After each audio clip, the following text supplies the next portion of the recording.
Um, yeah, you could just do a version of Starlink around Mars, and then you just need a big laser coming from Earth.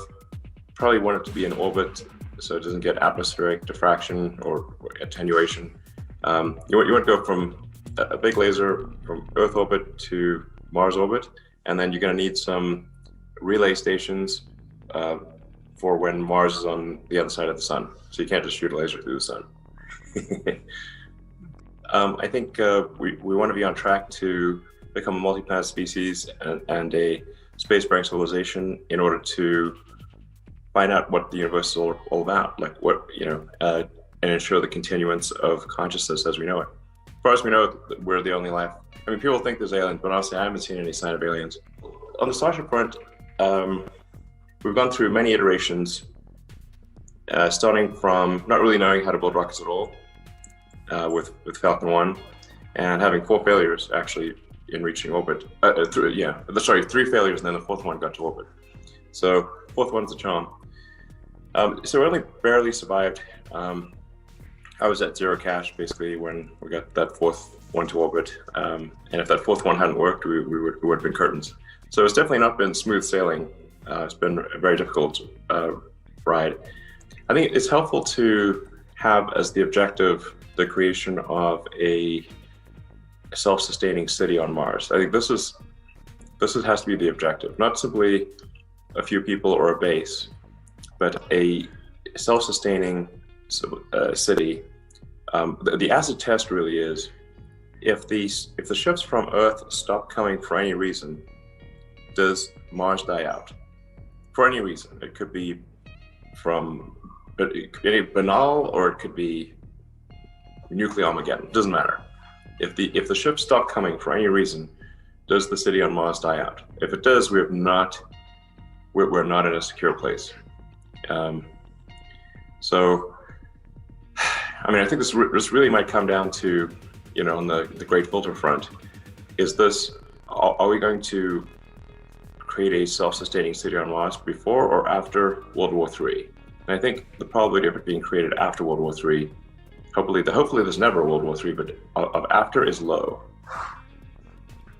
So we should try to make the city self-sustaining before any possible World War III. This is just a risk. This is not, I think sometimes people have difficulty dealing with probabilities. It's either this way or that way, but it's really, we just face a series of probabilities.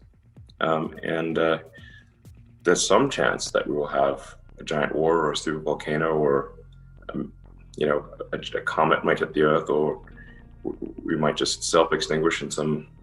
It might be more of a whimper than a bang. And frankly, right now, civilization is not looking super strong. It's just looking a little rickety right now, to be frank. It's not an escape vehicle. It's simply something that it's not like you can. I mean, unless Mars is made self-sustaining, which will probably not happen in my lifetime. It is certainly not. It's meaningless to have an escape. Lifeboat or escape hatch or something, if you're simply moving to another place where you will soon die out. That doesn't count. It's not much of a lifeboat, really. This is really about, say, minimizing existential risk for civilization as a whole, and then having an exciting future that you can look forward to, and a future where we are a spacefaring civilization. And you first have to say what is the goal. And once you have what is the goal, you can then measure the various designs against that goal. Otherwise, you're saying, how are you evaluating why is one design better than another? What's your goal? It's got to be a goal. So the goal is get enough tonnage to Mars and enough people to make Mars self-sustaining as quickly as possible. So then you say, okay, let's back out the math on this. We're gonna need a lot of tonnage, maybe. I don't know, 100,000 tons, maybe 1 million tons. So you can't be faffing around with these expendable rockets. They're a joke. They're absurd. Even Saturn V is tiny potatoes. We need it, because if you want to get, let's say, first order approximation, 1 million tons to the surface of Mars, inclusive of people. That means probably something around 4 or 5 million useful tons of payload into a low Earth orbit.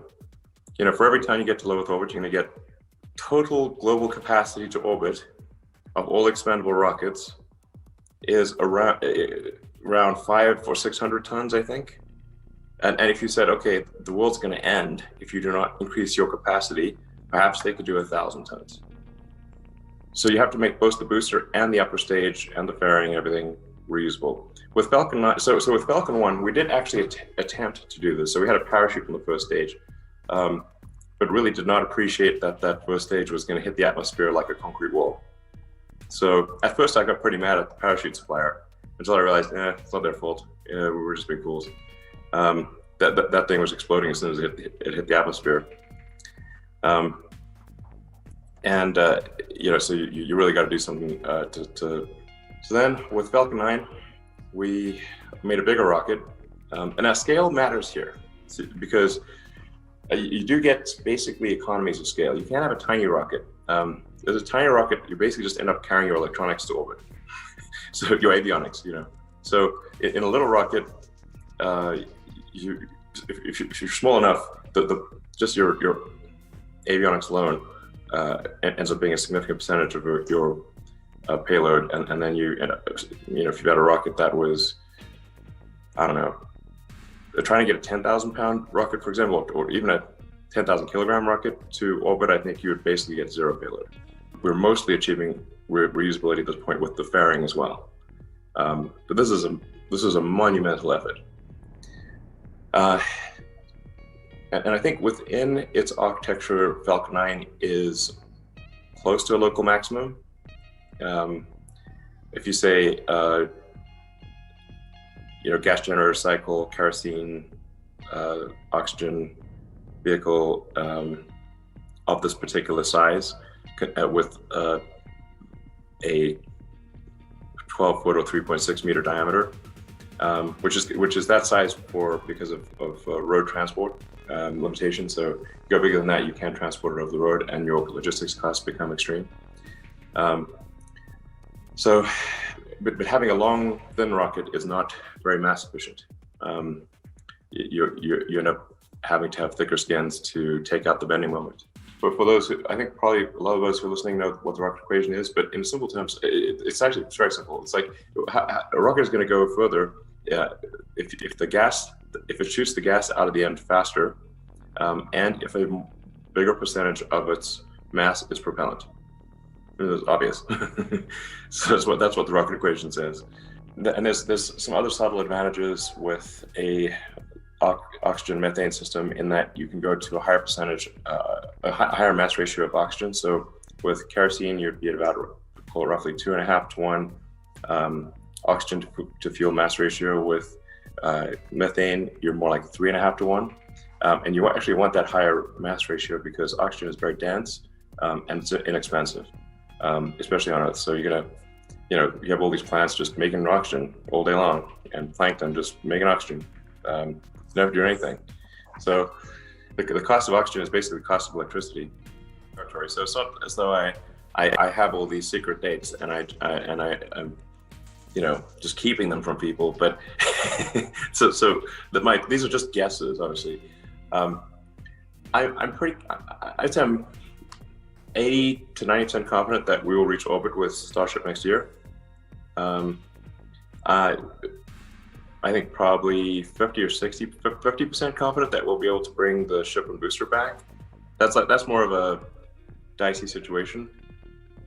But we'll probably lose a few ships before we really get the atmospheric return and landing right. We might lose. Hopefully we don't lose it. Hopefully we don't lose any boosters because that's a lot of engines.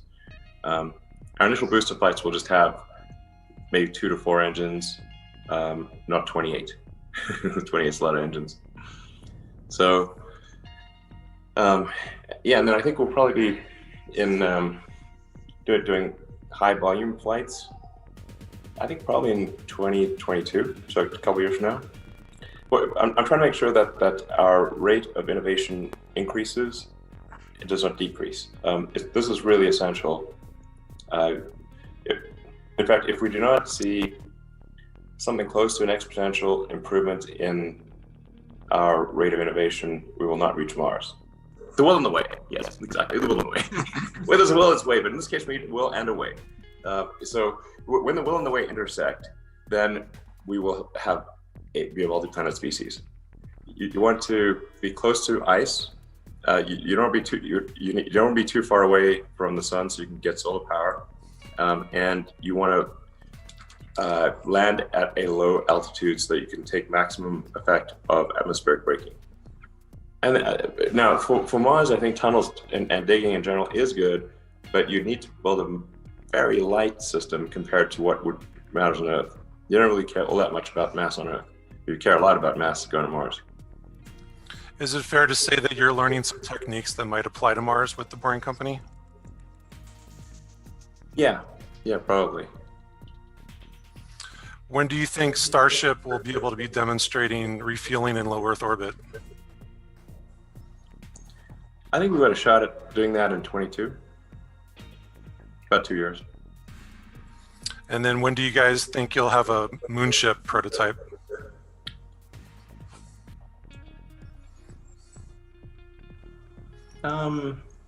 Probably 2 or 3 years. As soon as you've got orbital refilling, you can send significant payload to the moon. Like significant meaning 100 tons of useful payload at a shot.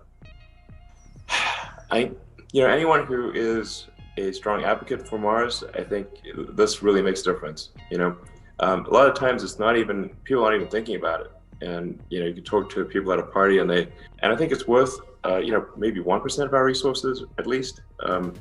And that's not going to fundamentally change things, quality of life. If we spend 1% of our resources, much less than healthcare, obviously, maybe probably even less than we spend on cosmetics, frankly, then that would be enough to make life multiplanetary.